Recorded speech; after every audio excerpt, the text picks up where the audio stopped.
Hello friends, welcome back. Kerala ബ്ലാസ്റ്റേഴ്സിൻ്റെ Indian super ലീഗിലെ ഈ സീസണിലെ ആദ്യത്തെ എവേ മത്സരം സമനിലയാണ്. ഒരു അൺലക്കി സമനില, ഒരു വിജയം ഡിസർവ് ചെയ്തിരുന്ന ഒരു സമനില പോലെയാണ് എനിക്ക് ഫീൽ ചെയ്തത്.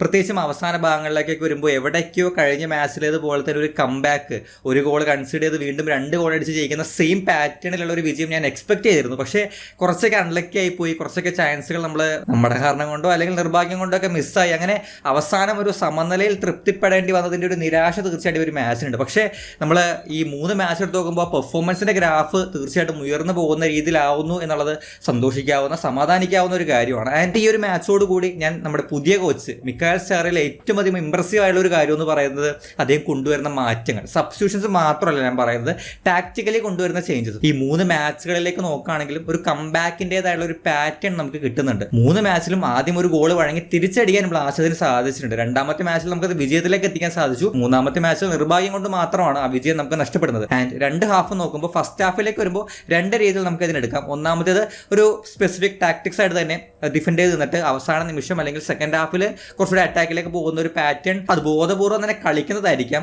അല്ലെങ്കിൽ ഈ പറഞ്ഞ പോലെ ഫസ്റ്റ് ഹാഫിൽ അദ്ദേഹം ഉദ്ദേശിക്കുന്ന കാര്യം നടപ്പിലാവാത്തതായിരിക്കാം. ഈ 2 കാര്യത്തിൽ ഏതാണ് ശരിക്കും സംഭവിക്കുന്നത് എന്നുള്ളത് നമുക്ക് ഉറപ്പിക്കാൻ പറ്റാത്ത കാര്യമാണ്. പക്ഷെ എങ്ങനെയായാലും ഒരു ഹോപ്പ്, അതായത് സെക്കൻഡ് ഹാഫിൽ ഒരു തിരിച്ചു വരവ് അല്ലെങ്കിൽ ഒരു ഗോൾ വഴങ്ങിക്കഴിഞ്ഞാൽ ബ്ലാസ്റ്റേഴ്സ് തിരിച്ചു വരും എന്ന് പറയുന്ന ഒരു ഹോപ്പ് തരാൻ അദ്ദേഹത്തിന് സാധിക്കുന്നുണ്ട്. അതിന് അദ്ദേഹം വരുന്ന ചേഞ്ചസ്, അത് സബ്സ്റ്റിറ്റ്യൂഷൻസിന്റെ ബേസിസിലാണെങ്കിലും പ്ലേയേഴ്സിനെ മാറ്റി ഇറക്കുന്ന കാര്യത്തിലാണെങ്കിലും ടാക്ടിക്സിന്റെ ചേഞ്ചസിലാണെങ്കിലും. ഇപ്പോൾ ഈ മാച്ചിലേക്ക് വരുമ്പോൾ നമ്മൾ ഫസ്റ്റ് 11 കഴിഞ്ഞ മാച്ചിൽ ഉപയോഗിച്ചതുപോലെ തന്നെയാണ് ഈ ഒരു മാച്ചിൽ ഉപയോഗിച്ചത്. പക്ഷേ ലൂണയും പെപ്പറയും ബെഞ്ചിൽ അവൈലബിൾ ആയിരുന്നു. ആൻഡ് സെക്കൻഡ് ഹാഫിലേക്ക് വന്നപ്പോൾ സെക്കൻഡ് ഹാഫിന്റെ തുടക്കത്തിൽ തന്നെ വരുത്തിയ ഒരു മാറ്റം എന്ന് പറയുന്നത് കോയിഫിനെ സബ് ചെയ്ത് പെപ്പറെ കൊണ്ടുവന്നപ്പോൾ നമുക്ക് ഉണ്ടായിരുന്ന ഒരു സംശയം പെപ്പറയും ഹേസൂസും ഒരുമിച്ച് കളിക്കുമോ എന്നുള്ളതാണ്. പക്ഷേ ഈ ഒരു മാച്ചിന്റെ ഫസ്റ്റ് ഹാഫിൽ ഉണ്ടായിരുന്ന ഒരു വീക്ക് ലിങ്ക് എന്ന് പറയാൻ പറ്റുന്നത് ദാനിഷ് ഫാറൂഖ് ഒരു പരിധി വരെ അദ്ദേഹത്തിന് ആ ഒരു ഫ്രണ്ടിൽ അദ്ദേഹം ചെയ്യുന്ന ഒരു റോളിനേക്കാൾ കുറച്ചുകൂടി അഡ്വാൻസ്ഡ് ആയുള്ള റോളാണ് നിലവിൽ അദ്ദേഹം ചെയ്തുകൊണ്ടിരിക്കുന്നത്. അതിൻ്റെ കുറച്ച് വീക്ക്നെസ്സുകൾ, മിസ് പാസുകൾ, ക്രിയേറ്റീവ് എലമെന്റ്സിന്റെ ഒരു കുറവ്, അതൊക്കെ കൂടി വരുമ്പോൾ ഈ ഫ്രണ്ടിൽ ഹേസൂസിനും നോവയ്ക്കും ഒപ്പം പിടിച്ചു നിൽക്കാൻ പലപ്പോഴും ഡാൻസ് സ്ട്രഗിൾ ചെയ്യുന്നുണ്ട്. സോ അവിടെ തീർച്ചയായിട്ടും ഈ 2 മാച്ചിലൂടെ നമ്മൾ ലൂണയുടെ ഒരു തിരിച്ചുവരവ് അല്ലെങ്കിൽ ലൂണ ആ പോർഷനിൽ പ്ലേസ് ചെയ്യപ്പെടുന്നത് കാണാൻ വളരെയധികം ആഗ്രഹിക്കുന്നുണ്ട്. ആൻഡ് ഞാൻ പ്രതീക്ഷിച്ചിരുന്ന ഒരു കാര്യവും, ലൂണ ഒരു പക്ഷേ സെക്കൻഡ് ഹാഫിൽ ദാനിഷ് ഫാറൂഖിന്റെ പകരമായിട്ട് കോയിഫിനെ സബ് ചെയ്തിട്ട് ദാനിഷ് ഫാറൂഖിനെ മിഡിലേക്ക് വിട്ട് ലൂണ, ഹേസൂസ് അവർ 2 പേരും ഫ്രണ്ടിൽ വരുമെന്നാണ്. പക്ഷേ ലൂണ ഫുള്ളി ഫിറ്റ് അല്ലാത്തത് കൊണ്ട് പെപ്പറെ കൊണ്ടുവന്നു. പക്ഷേ പെപ്പറെ കൊണ്ടുവന്നപ്പോൾ അതുവരെ കുറച്ച് ഡ്രോപ്പ് ചെയ്ത് കളിച്ചിരുന്ന സ്ട്രൈക്കർ റോളിലാണെങ്കിലും ഡ്രോപ്പ് ചെയ്ത് ഒരു അറ്റാക്ക് മിഡ്ഫീൽഡർ റോളിലേക്ക് വരാൻ കെൽപ്പുള്ള ഹേസൂസിനെ മിഡ്ഫീൽഡിലേക്ക് അല്ലെങ്കിൽ കുറച്ച് ഡ്രോപ്പ് ചെയ്തിട്ട് കൊണ്ടുവന്നു. അപ്പോൾ നമ്മൾ നോക്കുകയാണെങ്കിൽ പല സമയത്തും പെപ്പറ ഫ്രണ്ടിലും അതുപോലെ തന്നെ അതിന് പിറകിലായിട്ട് ഹേസൂസും വന്നു. ആൻഡ് അവിടെ ഹേസൂസിന്റെ പാസുകൾ നമ്മൾ ഒരുപാടൊന്നും ഇല്ലെങ്കിലും ആ സംഭവം നമ്മൾ കാണുന്നുണ്ടായിരുന്നു. സോ അത് ആ ഒരു പോസിബിലിറ്റി അദ്ദേഹം കണ്ടെത്തിയതും അല്ലെങ്കിൽ അത്തരം ഒരു പോസിബിലിറ്റിയിലേക്ക് ടീമിനെ കൊണ്ടുവന്നു. ആൻഡ് സെക്കൻഡ് ഹാഫിൽ ഈ പറഞ്ഞ പോലെ അതിന്റെ ഭാഗമായിട്ട് കുറച്ച് നല്ല മുന്നേറ്റങ്ങൾ കാണാൻ സാധിച്ചു. സ്ട്രൈക്കർ റോളിൽ ഒരു ടാർഗറ്റ് മാൻ എന്ന ലെവലിൽ പെപ്പറെ ഫ്രണ്ടിൽ തന്നെ കിട്ടി. ആൻഡ് ഹേസൂസിനും പാസ് ആൻഡ് മൂവ് കളിക്കാനുള്ള ഒരു ഫ്രീഡം, അദ്ദേഹത്തിന്റെ നാച്ചുറൽ ഗെയിംസിൽ കളിക്കാൻ പറ്റുന്ന ഒരു ഫ്രീഡം കിട്ടി. ലൂണ ഈ പറഞ്ഞ പോലെ പെട്ടെന്ന് വരാണ്ട് അല്ലെങ്കിൽ ലൂണയെ റിസ്ക് ചെയ്യിക്കേണ്ട ഒരു സിറ്റുവേഷനിലേക്ക് പോയതുമില്ല.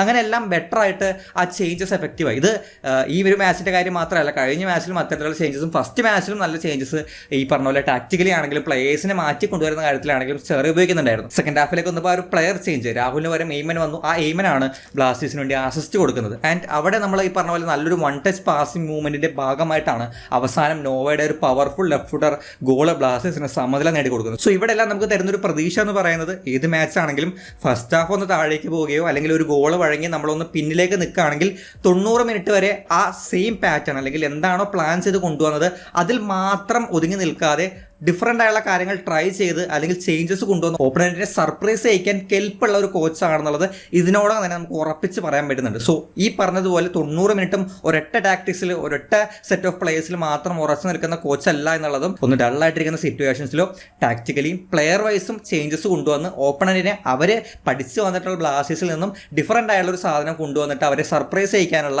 ഒരു എബിലിറ്റി കോച്ച് കാണിക്കുന്നുണ്ട്. അത് വരുന്ന മാച്ചുകളിൽ ഒരു പക്ഷേ കുറച്ചുകൂടി ഡീപ്പായിട്ട് അല്ലെങ്കിൽ കുറച്ചുകൂടി നല്ല രീതിയിൽ നമുക്ക് കാണാൻ സാധിക്കും എന്നൊരു പ്രതീക്ഷ നമുക്ക് എവിടേക്കോ അദ്ദേഹം തരുന്നുണ്ട്. ആൻഡ് അതുപോലെ തന്നെ ഈ ഒരു മാച്ചിൽ ഫസ്റ്റ് ഹാഫിലാണെങ്കിലും സെക്കൻഡ് ഹാഫിലാണെങ്കിലും പ്രത്യേകിച്ച് ഒരു വന്ന ചേഞ്ച് ആയിട്ട് എനിക്ക് ഫീൽ ചെയ്തത്, സെയിം ലൈനപ്പ് ആണെങ്കിലും നമ്മുടെ ഫുൾ ബാക്ക് ആൻഡ് വിങ്ങേഴ്സ് അല്ലെങ്കിൽ വിങ്ങിലൂടെയുള്ള മൂവ്മെന്റ്സിന് കുറച്ചുകൂടി ഒരു ബെറ്റർ ആയിട്ടുള്ള ഒരു ഔട്ട്കം അല്ലെങ്കിൽ കുറച്ചുകൂടി ബെറ്റർ ആയിട്ടുള്ള ഒരു പെർഫോമൻസ് ഫീൽ ചെയ്യുന്നുണ്ടായിരുന്നു. അതിൽ പ്രത്യേകിച്ച് നമ്മുടെ ഫുൾ ബാക്ക് സന്ദീപ് സിംഗ് ആണെങ്കിലും നവോച്ച സിംഗ് ആണെങ്കിലും 2 പേരും അത്യാവശ്യം നല്ല രീതിക്ക് ഓവർലാപ്പ് ചെയ്യുന്നുണ്ടായിരുന്നു കഴിഞ്ഞ 2 മാച്ചുകളെ അപേക്ഷിച്ച്. സന്ദീപിന്റെ ഭാഗത്ത് ക്രോസുകൾ ഉണ്ടായിരുന്നു. അതുപോലെ തന്നെ ഈ നവോച്ചയുടെ ഭാഗത്താണെങ്കിലും ഈ അറ്റാക്കിംഗ് മൂവ്മെന്റ്സ് അത്യാവശ്യം നല്ല രീതിയിൽ അദ്ദേഹം ഫ്രണ്ടിലേക്ക് കയറി വരുന്ന നോവയും നവോച്ചയും ചെയ്യും. അതിൽ നവോച്ച ഇൻസൈഡിലായിട്ടും നോവ ഔട്ട്സൈഡിലായിട്ടും നിന്നിട്ട് ഈ ഫുൾ ബാക്കിനകത്തേക്ക് കയറാൻ പറ്റുന്ന ഓപ്ഷൻസ് നവോച്ച കുറച്ചെങ്കിലും തുറന്നെടുക്കുന്നുണ്ടായിരുന്നു. അങ്ങനെ ഫുൾ ബാക്കിന് അറ്റാക്കിംഗ് വൈസ് നമ്മൾ കൂടുതൽ കാണുന്നത് ഈ ഒരു മാച്ചിലാണ്. സോ ഇവിടെ വിങ് ഒന്ന് സെറ്റായി പെർഫോമൻസിലേക്ക് വന്നപ്പോൾ ഡള്ളായി പോയത് അല്ലെങ്കിൽ വീക്കായിട്ട് വന്നത് നമ്മുടെ ഒരു സെന്റർ റീജിയൻ ആണ്. പ്രത്യേകിച്ച് അവിടെ കൊയ്ഫ്, വിപിൻ, അതുപോലെ തന്നെ ഡാനിഷ് ഫാറൂഖ്. ഇതിൽ നേരത്തെ പറഞ്ഞ ഡാനിഷ് ഫാറൂഖിന് കുറച്ച് അഡ്വാൻസ്ഡ് ആയിട്ടുള്ള ആ ഒരു ലൂണ കളിക്കേണ്ട പൊസിഷനിൽ അദ്ദേഹത്തെ പ്ലേസ് ചെയ്യുമ്പോൾ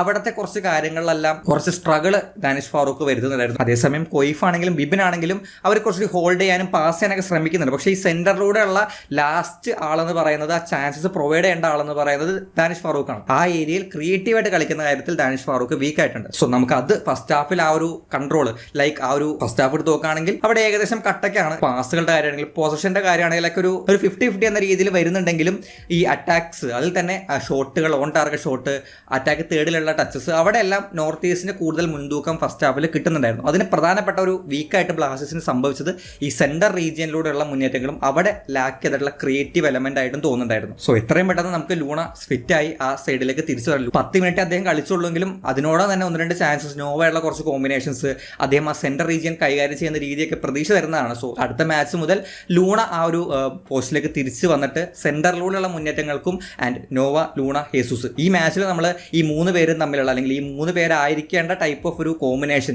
ഡാനിഷ് ഫാറൂഖ്, ഹേസൂസ്, നോവ, അവർ തമ്മിലുള്ള ഒരു കോമ്പിനേഷൻ കാണുന്നുണ്ട്. സോ ലൂണ അവിടെ വരുമ്പോൾ ഈ പറഞ്ഞ കോമ്പിനേഷൻ എപ്പോഴും അവിടെ പോസിബിലിറ്റി ഉണ്ട്. ആൻഡ് അത് ചിലപ്പോൾ ഭാവിയിൽ ഈ ട്രയോ നമുക്ക് കുറച്ചുകൂടി കോമ്പിനേഷൻ്റെ കാര്യത്തിൽ കാണാൻ സാധിച്ചേക്കും. പക്ഷെ അവിടെ നമ്മൾ കോംപ്രമൈസ് ചെയ്യേണ്ട ഒരു കാര്യം, കൊയ്ഫിനെ പുറത്തിരുത്തേണ്ടി വരും. അവിടെ ഒരു Indian destroyer type of midfielder വരുമ്പോൾ ഡിഫൻസീവിൽ അത് നമ്മളെ മോശമായിട്ട് ബാധിക്കരുത് എന്നുള്ളതാണ് ഒരു പ്രശ്നമായിട്ട് വരുന്നത്. ഇനി പ്രകടനങ്ങളിലേക്ക് വരുമ്പോൾ 2 ഹാഫിലായിട്ട് ബ്ലാസ്റ്റേഴ്സിന്റെ ഡിഫൻസ്, അതിൽ തന്നെ എടുത്തു പറയേണ്ട പ്ലെയർ പ്രീതം കോട്ടാൽ എന്ന ഇന്ത്യൻ പ്ലെയറിനെ പറ്റിയാണ്. ശരിക്കും നമ്മൾ പൈസ കൊടുത്ത് വാങ്ങിച്ച പ്രീതം കോട്ടാലിൻ്റെതായിട്ടുള്ള കരുത്ത് അല്ലെങ്കിൽ ആ ഒരു പെർഫോമൻസ് അദ്ദേഹം ഡെലിവർ ചെയ്യുന്നത് ഈ 2 മാച്ചുകളായിട്ട് കാണാൻ സാധിക്കുന്നുണ്ട്. ഇത്രയും നാൾ ഉറങ്ങിക്കിടന്ന ബംഗാൾ ടൈഗർ ഉണർന്ന് എഴുന്നേറ്റ പോലെയാണ് 2 മാച്ചിലായിട്ട് അതിൻ്റെ പെർഫോമൻസ്. അതിൻ്റെ ആ ഒരു ആറ്റിറ്റ്യൂഡും ആ ഒരു ടീം സ്പിരിറ്റും അദ്ദേഹം കൊടുക്കുന്ന ആ ഒരു ലീഡർഷിപ്പ് ക്വാളിറ്റി, അവിടെ അദ്ദേഹത്തിൻ്റെ എല്ലാം ഉണ്ട്. ഇതാണ് നമ്മൾ ആഗ്രഹിച്ച പ്രീതം കോട്ടാൽ, ഇതാണ് നമ്മൾ സ്വപ്നം കണ്ട പ്രീതം കോട്ടാൽ. ആ ലെവലിലേക്കുള്ള ഒരു പെർഫോമൻസ് 2 മാച്ചിലായിട്ട് അദ്ദേഹം ഡെലിവർ ചെയ്യുന്നുണ്ട്. ഈ മാച്ചിലേക്ക് വരുമ്പോഴും ചില key interceptions, key blocks, key tackles, അങ്ങനെ ആ ഡിഫൻസിൽ നമുക്ക് ഈ പറഞ്ഞ പോലെ ഒരു സെക്യൂർ ഫീലിംഗ് തരുന്ന, അവിടെ നമുക്ക് വലിയ പാകപ്പിഴകളൊന്നും ഇല്ലാത്ത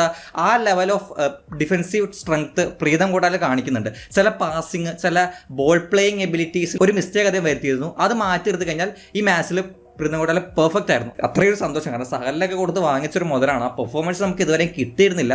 ആ ഒരു സാറ്റിസ്ഫാക്ഷൻ ഈ ഒരു മാച്ചിലും പ്രീതം കോട്ടാൽ തന്നിട്ടുണ്ട്. മിലോസിനും ഒരുപാട് ഈ പറഞ്ഞ പോലെ ഫ്രെയിമിലേക്ക് വരുന്ന type of defensive movements perform ചെയ്യേണ്ടതിന്റെ ആവശ്യം വന്നിട്ടുണ്ടായിരുന്നില്ല. പക്ഷെ അദ്ദേഹത്തിന്റെ പൊസിഷൻ, അദ്ദേഹത്തിന് ചെയ്യേണ്ടത് എന്താണോ അതും നന്നായിട്ട് ചെയ്തിട്ടുണ്ട്. പിന്നെ നവോച്ച സിംഗ്, ആ സൈഡിൽ ജിതിൻ എം എസ് എന്ന് പറയുന്ന പ്ലെയറിന് ഒരുപാട് പ്രശ്നങ്ങൾ ഉണ്ടാക്കാൻ ചാൻസ് ഉണ്ടായിരുന്ന ഒരു പ്ലെയർ ആയിരുന്നു. ആ പ്ലെയറിനെ ഒരുവിധപ്പെട്ട മൂവ്മെന്റ്സിലെല്ലാം പിടിച്ചു നിർത്താൻ നമ്മുടെ നവോച്ച സിംഗിന് സാധിച്ചിട്ടുണ്ട്. അദ്ദേഹത്തിന്റെ ഡിഫൻസീവ് എബിലിറ്റി, അതിന് ഡിഫൻസീവ് സപ്പോർട്ടും ഈ ഒരു മാച്ചിൽ എടുത്തു പറയാനാണ്. പ്രത്യേകിച്ചും ഒഫൻസീവ്ലി കുറച്ച് അഡ്വാൻസ്ഡ് ആയിട്ട് പോയ ഈ ഒരു മാച്ചിൽ ഡിഫൻസീവ്ലിയും അദ്ദേഹം മികച്ചു നിൽക്കുന്നുണ്ട്. സോ ലെഫ്റ്റ് ബാക്ക് പൊസിഷനിൽ വേറെ ആരെയും പരീക്ഷിക്കേണ്ടാത്ത തരത്തിൽ നവോച്ച 2 മാച്ചുകളായിട്ട് പെർഫോം ചെയ്യുന്നുണ്ട്. സന്ദീപ് സിംഗും ഡിഫൻസീവ്ലി ഈ മാച്ചിൽ മികച്ചായിരുന്നു. സോ നമ്മുടെ ഫോർമൻ ഡിഫൻസ് ഈ ഒരു മാച്ചിൽ അത്യാവശ്യം നന്നായിട്ട്, നമുക്ക് ആ ഒരു ഫ്രീ കിക്കിൽ വന്ന ആ ഒരു ഗോൾ കീപ്പറിന്റെ പിഴവിൽ നിന്നിട്ടുള്ള ഗോൾ ഇല്ലായിരുന്നെങ്കിൽ ഈ ഒരു മാച്ചിൽ എന്തുകൊണ്ടും ക്ലീൻ ഷീറ്റ് ഡിസർവ് ചെയ്യുന്ന ഒരു രീതിയിലാണ് നമ്മുടെ ഡിഫൻസീവ് ലൈൻ പെർഫോം ചെയ്തിട്ടുണ്ടായിരുന്നത്. പിന്നെ എടുത്ത് പറയേണ്ട ആൾ നോവ, നമ്മുടെ കഴിഞ്ഞ 2 മാച്ചുകളായിട്ട് രക്ഷകനായിട്ട് വന്നുകൊണ്ടിരിക്കുന്ന ആളാണ് നോവ. അദ്ദേഹത്തിന്റെ പവർഫുൾ ലെഫ്റ്റ് ഫുട്ടർ, അത് എങ്ങനെ അതിനെ പറയണം എന്നുള്ളത് യാതൊരു പിടിയില്ല. ആ ലെവലിൽ